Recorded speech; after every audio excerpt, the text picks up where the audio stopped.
Hello बच्चों, कैसे हैं आप सब। आई होप आप सब अच्छे होंगे। आपकी स्टडीज बहुत ही जबरदस्त चल रही होगी।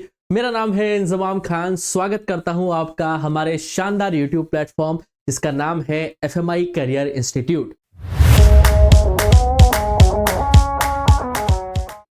जैसा कि बच्चों आपको पता है कि हमने डायरेक्टिंग चैप्टर को स्टार्ट कर दिया था और आज हमें स्टार्ट करना है उसका लेक्चर नंबर 2।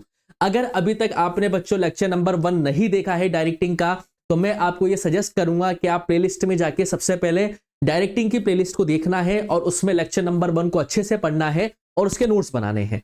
आई होप जो बच्चे रेगुलर वीडियोस को देख रहे हैं वो नोट्स बना रहे होंगे, उन्हें समझ में भी आ रहा होगा। फिर भी कोई डाउट्स हो बेटा तो आप स्क्रीन पे चल रहे नंबर पे हमसे कांटेक्ट कर सकते हैं या कमेंट सेक्शन में भी आप अपने सवालों को छोड़ सकते हैं या फिर आप डिस्क्रिप्शन बॉक्स में जाके हमसे व्हाट्सएप चैनल के थ्रू भी जोड़ सकते हैं या आप हमें मेल भी कर सकते हैं। जैसे भी चाहें आप, चाहे बेटा अकाउंट्स हो, चाहे इकोनॉमिक्स हो, चाहे बिजनेस स्टडीज हो, आप किसी भी सब्जेक्ट के मतलब तीनों सब्जेक्ट्स में से किसी भी टॉपिक से रिलेटेड हमसे सवाल पूछ सकते हैं। तो बिना किसी देरी के बेटा हम फटाफट से स्टार्ट करते हैं हमारा डायरेक्टिंग चैप्टर नंबर 7 का लेक्चर नंबर 2। तो एक बार फटाफट से मैं रिकॉल करवा देता हूं कि हमने लेक्चर नंबर 1 में अभी तक क्या क्या पढ़ लिया था। फर्स्ट लेक्चर में बेटा हमने देखा कि डायरेक्टिंग का मतलब क्या होता है, जिसमें एक सबऑर्डिनेट को मैनेजर सुपरविजन करता है कि क्या काम करना है, कैसे करना है, उसे मोटिवेट करता है, उसे गाइड करता है। दूसरा हमने टॉपिक पढ़ा था बेटा कि डायरेक्टिंग के आखिर फीचर्स क्या होते हैं या फिर इसके कैरेक्टरिस्टिक्स क्या होते हैं। और थर्ड टॉपिक जो हमने पढ़ा था बेटा डायरेक्टिंग का, वो हमने पढ़ा था इंपॉर्टेंस ऑफ डायरेक्टिंग, यानी कि एक डायरेक्टिंग की बिजनेस ऑर्गेनाइजेशन के अंदर क्या इंपॉर्टेंस होती है। और आज इस लेक्चर नंबर 2 में हम अपना टॉपिक नंबर 4 जिसका नाम है प्रिंसिपल्स ऑफ डायरेक्टिंग, उसको समझने की कोशिश करेंगे। वीडियोस अगर आपको पसंद आ रही है बच्चों तो वीडियोस को लाइक करना है, दोस्तों के साथ शेयर करो, चैनल को सब्सक्राइब करो बेटा और बेल आइकन पे जरूर क्लिक करना ताकि आपको सभी वीडियोस के टाइम टू टाइम नोटिफिकेशंस मिलते रहे, क्योंकि बहुत ही शानदार तरीके से आपके लिए वीडियोस आती जा रही है बेटा और आगे भी आती रहेगी। बस आपको ईमानदारी से साथ के साथ नोट्स बनाते हुए चलना है, पढ़ते हुए चलना है, वीडियोस को लाइक करना है। कोई भी डाउट हो तो कमेंट सेक्शन में आप आराम से छोड़ सकते हैं या फील फ्री टू आस्क। ये जो नंबर स्क्रीन पे चल रहे हैं बेटा, इस पे भी आप हमसे कांटेक्ट कर सकते हैं। तो आज जो हम टॉपिक पढ़ने वाले हैं बेटा, वो हम स्टार्ट करने वाले हैं कि डायरेक्टिंग के आखिर प्रिंसिपल्स क्या होते हैं। What are the principles of directing, यानी कि डायरेक्टिंग के सिद्धांत आखिर क्या होते हैं। वैसे एक इंडिविजुअल के जीवन में भी अगर प्रिंसिपल्स हो बेटा तो वो भी बहुत ही फायदेमंद होता है, क्योंकि एक इंडिविजुअल को भी कुछ ना कुछ प्रिंसिपल बनाने चाहिए कि सुबह इतनी बजे उठना है, इतनी बजे सोना है, खाना इस टाइम पे खाना है। ये सब अपने सिद्धांत होते हैं, ये सब अपने वैल्यूज होते हैं।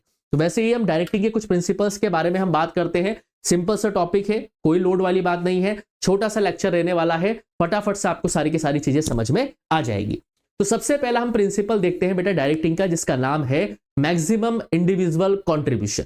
यहां पे हम क्या समझ सकते हैं, देखिए, this principle emphasis that directing technique must help every individual in the organisation to contribute to his maximum potential for achievement of organisation objectives. ये प्रिंसिपल हमसे ये कहना चाह रहा है बेटा कि डायरेक्टिंग टेक्निक का इस्तेमाल करके एक मैनेजर ऑर्गेनाइजेशन के अंदर काम करने वाले हर एक इंडिविजुअल को इस तरीके से मोटिवेट कर सकता है कि वो अपने मैक्सिमम पोटेंशियल के साथ ऑर्गेनाइजेशन के ऑब्जेक्टिव्स को अचीव करने के लिए काम करे। क्योंकि डायरेक्टिंग में हम पढ़ते क्या है बेटा, जहां पे एक मैनेजर अपने सबऑर्डिनेट को क्या करता है बेटा, गाइड करता है, उसे लीड करता है, उसकी प्रॉब्लम को सॉल्व करता है, उसे मोटिवेट करता है।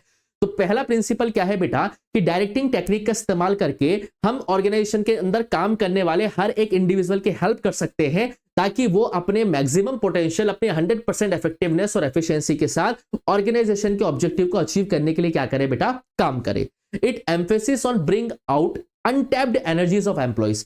इस प्रिंसिपल का, कौन से प्रिंसिपल का, मैक्सिमम इंडिविजुअल कंट्रीब्यूशन प्रिंसिपल का मेन फोकस ये होता है कि जो एम्प्लॉइज की अनटैप्ड एनर्जीज है, यानी कि जो छुपी हुई उसकी शक्तियां हैं, उनको बाहर निकाल के लेके आया जाए ताकि वो ऑर्गेनाइजेशन के ऑब्जेक्टिव्स के लिए 100% एफिशिएंट रहते हुए काम करे। ये हमारा पहला प्रिंसिपल है बेटा किसका, डायरेक्टिंग का, that is maximum individual contribution. I hope आपको फर्स्ट प्रिंसिपल ऑफ डायरेक्टिंग समझ में आया होगा कि किस तरीके से हम डायरेक्टिंग टेक्निक का इस्तेमाल करके हर एक इंडिविजुअल एम्प्लॉय की कैपेबिलिटी को ग्रो कर सकते हैं और साथ के साथ उसके मैक्सिमम पोटेंशियल के साथ हम ऑर्गेनाइजेशन के ऑब्जेक्टिव्स को अचीव करने में मदद भी कर सकते हैं। दूसरा हमारा प्रिंसिपल क्या कहता है बच्चों, हार्मनी ऑफ ऑब्जेक्टिव। इसका मतलब क्या है, according to this principle the objectives of individual and organisation must be in harmony with each other. इस प्रिंसिपल में यह कहना चाहते हैं बेटा कि एक इंडिविजुअल एम्प्लॉय और ऑर्गेनाइजेशन के बीच में जो रिलेशन होना चाहिए वो एक तरीके से पीस वाला रिलेशन होना चाहिए, हार्मनी वाला रिलेशन होना चाहिए। A manager must direct his subordinates in such a way that they feel that organizational objectives are their own interact by convincing that employees that work efficiency and rewards are complementary to each other। मतलब यहां पे इस principal का इस्तेमाल करके एक manager इस तरीके से अपने सबऑर्डिनेट को डायरेक्ट करे बेटा कि हर एक एम्प्लॉय को ऐसा लगे कि जो ऑर्गेनाइजेशन के ऑब्जेक्टिव्स हैं वो उनके खुद के ही ऑब्जेक्टिव्स हैं, और जब ऑर्गेनाइजेशन के ऑब्जेक्टिव्स अचीव हो जाएंगे तो एक इंडिविजुअल के ऑब्जेक्टिव्स भी अपने आप अचीव हो जाएंगे। यानी कि इंडिविजुअल ऑब्जेक्टिव्स और organisational objectives are complementary to each other. यहां पे सेकंड प्रिंसिपल हम क्या समझ सकते हैं बेटा डायरेक्टिंग का, कि अगर एक मैनेजर अपने सबऑर्डिनेट को इस तरीके से फील करवाए कि जो ऑर्गेनाइजेशन के ऑब्जेक्टिव्स हैं वो उसे खुद के इंडिविजुअल ऑब्जेक्टिव्स को अचीव करने में भी मदद करेंगे, तो अगर एक इंडिविजुअल अपने 100% एफिशिएंसी के साथ पूरी हार्मनी के साथ ऑर्गेनाइजेशन के ऑब्जेक्टिव्स को अचीव करने के लिए काम करता है तो उसके अपने आप इंडिविजुअल ऑब्जेक्टिव जो है वो क्या हो जाएंगे बेटा, अचीव हो जाएंगे। This means that organizational objectives and individual objectives are complementary to each other। I hope बेटा आपको ये दूसरा टॉपिक भी समझ में आया होगा जिसका नाम है हार्मनी ऑफ ऑब्जेक्टिव, यानी कि ऑर्गेनाइजेशन ऑब्जेक्टिव्स के और एम्प्लॉयज के बीच में एक तरह से हार्मनी वाला रिलेशन रहना चाहिए, ना कि कुछ गलत वाला रिलेशन या दिक्कत वाला रिलेशन होना चाहिए। आई होप आपको ये दूसरा प्रिंसिपल भी बेटा बहुत ही अच्छी तरीके से समझ में आया होगा। क्लियर है बेटा। थर्ड प्रिंसिपल देखिए बेटा, यूनिटी ऑफ कमांड। ये प्रिंसिपल बेटा आपको याद होगा जब हम हेनरी फेयोल के 14 प्रिंसिपल्स ऑफ मैनेजमेंट पढ़ रहे थे उसमें भी हमने ये प्रिंसिपल पढ़ा था, a person can not serve two bosses at a single time. यानी कि अगर एक सिंगल सबऑर्डिनेट को दो अलग अलग मैनेजर दो अलग अलग तरीके की कमांड दे रहे हैं तो या उसे डायरेक्ट कर रहे हैं तो वो सबऑर्डिनेट कभी भी इफेक्टिव रहते हुए काम नहीं कर पाएगा। ये प्रिंसिपल बोलता है बेटा कि जो एक ऑर्गेनाइजेशन के अंदर एक पर्सन काम कर रहा है उसे जो इंस्ट्रक्शन मिल रहे हैं या जो उसे जो गाइडेंस मिल रही है वो सिर्फ एक ही सुपीरियर से मिलनी चाहिए। अगर उसे इंस्ट्रक्शंस एक से ज्यादा लोगों के जरिए मिलेंगे बेटा तो उसके दिमाग में कंफ्यूजन क्रिएट होगी बेटा, जिससे कि ऑर्गेनाइजेशन के जो वर्क है या जो उसको जिम्मेदारी दी गई है वो उस रेस्पॉन्सिबिलिटी को सही तरीके से काम नहीं कर पाएगा। तो यूनिटी ऑफ कमांड का मतलब क्या होता है, a person can not serve two bosses at a single time. Unity of command मतलब जो आप कमांड दे रहे हो उसमें यूनिटी, एकता होनी चाहिए। कहने का मतलब क्या है कि ऑर्गेनाइजेशन के अंदर काम करने वाले इंडिविजुअल को जो इंस्ट्रक्शन मिल रहे हैं वो सिर्फ एक सुपीरियर से मिलने चाहिए। अगर एक से ज्यादा सुपीरियर उसको इंस्ट्रक्शन दे रहे हैं तो उसके दिमाग में कंफ्यूजन क्रिएट होगा बेटा, और उस कंफ्यूजन से कंफ्लिक्ट क्रिएट होगा बेटा, और वो किसी भी तरीके से अपनी 100% पोटेंशियल के साथ काम नहीं कर पाएगा। तो ये तीसरा प्रिंसिपल है बेटा डायरेक्टिंग का, that is unity of command. And the fourth principle is appropriateness of direction technique. इसमें क्या बोलना चाहते हैं, देखिए बेटा, according to this principle appropriate directing technique should be used while directing the people based on subordinate needs, capabilities, attitudes and other situation variables। इसमें यूं कहा गया है बेटा कि डायरेक्शन टेक्निक का जो इस्तेमाल होता है वो सबऑर्डिनेट की कैपेबिलिटीज के हिसाब से, उसके एटीट्यूड के हिसाब से और उसके सिचुएशन के हिसाब से उसका इस्तेमाल करना चाहिए। मतलब आप इसमें रिजिड नहीं रह सकते, आपको फ्लेक्सिबल रहना पड़ेगा। जैसा एम्प्लॉय का कैपेबिलिटी है, जैसा एम्प्लॉय का एटीट्यूड है, जैसा एम्प्लॉय की वर्किंग सिचुएशन है, उस हिसाब से ही आपको डायरेक्टिंग टेक्निक का इस्तेमाल करना पड़ेगा।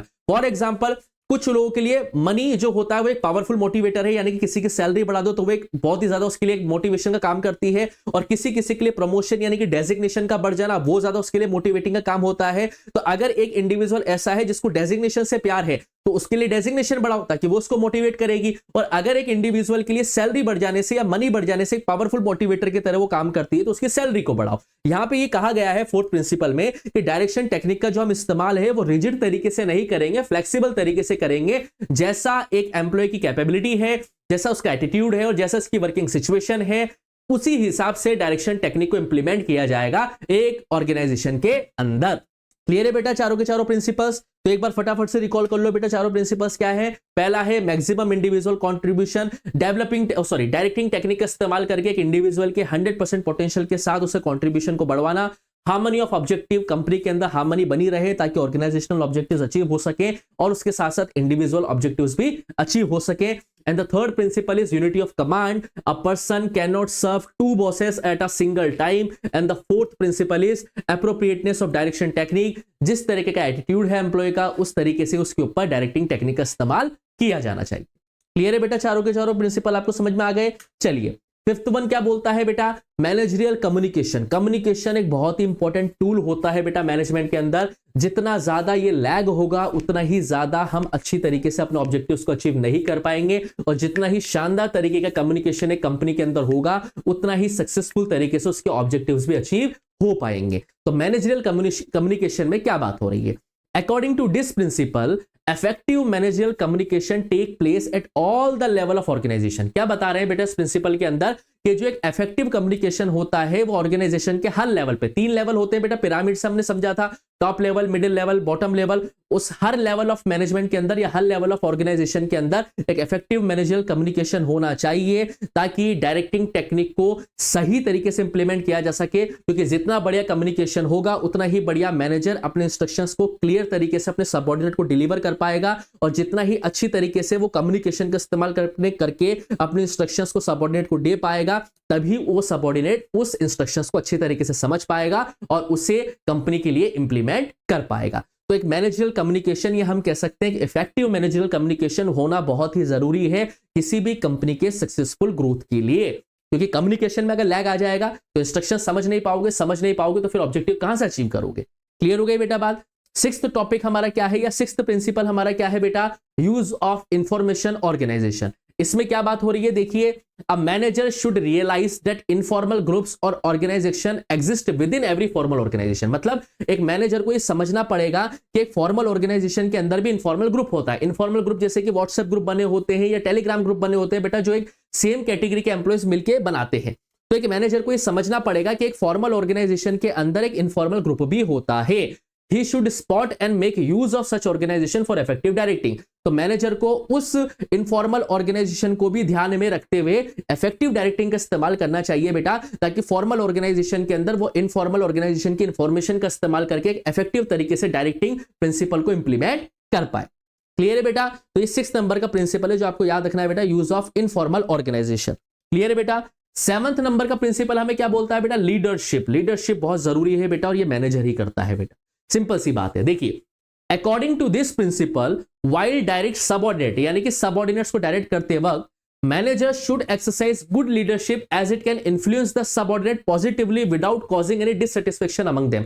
कहते हैं ना बेटा कि अगर एक बिजनेस ऑर्गेनाइजेशन के अंदर आपको एक बहुत ही शानदार लीडर मिल गया तो आपको फिर किसी चीज की दिक्कत नहीं होगी। सबसे ज्यादा जो टर्नओवर रेशियो होता है, यानी कि एम्प्लॉय जो सबसे ज्यादा कंपनी छोड़ के जाते हैं, वो इसी वजह से जाते हैं कि उनको एक अच्छा लीडर नहीं मिला होता है। हाँ, सैलरी वगैरह का अलग इशू होता है, लेकिन मेजर जो पॉसिबिलिटीज होती है टर्नओवर रेशियो की, वो इसी वजह से होती है कि लीडरशिप स्किल सही नहीं होते हैं मैनेजर के, या मैनेजर के पास लीडरशिप स्किल सही से नहीं होते हैं। तो अगर मैनेजर सही तरीके से लीडरशिप को ना इस्तेमाल करेगा तो उससे क्या होगा बेटा, सबऑर्डिनेट पॉजिटिव तरीके से इन्फ्लुएंस होगा और उसके दिमाग में कोई भी किसी भी तरीके की डिससैटिस्फैक्शन नहीं आएगा। एक सही लीडर अगर आपको मिल जाता है बेटा तो हम कह सकते हैं बड़ी से बड़ी जंग को जीत सकते हैं। वैसा ही सेम सिचुएशन जो है बेटा बिजनेस ऑर्गेनाइजेशन के साथ में इंप्लीमेंट होती है। अगर सबऑर्डिनेट्स को एक शानदार लीडर मिल जाता है जो पॉजिटिव तरीके से इंस्ट्रक्शंस को दे सकता है एम्प्लॉइज को, तो जाहिर सी बात है सबऑर्डिनेट जो है बिना किसी डिससैटिस्फैक्शन के अपने काम को 100% पोटेंशियल के साथ कर पाएंगे। एंड तो 7th प्रिंसिपल हमारा क्या था बेटा, लीडरशिप।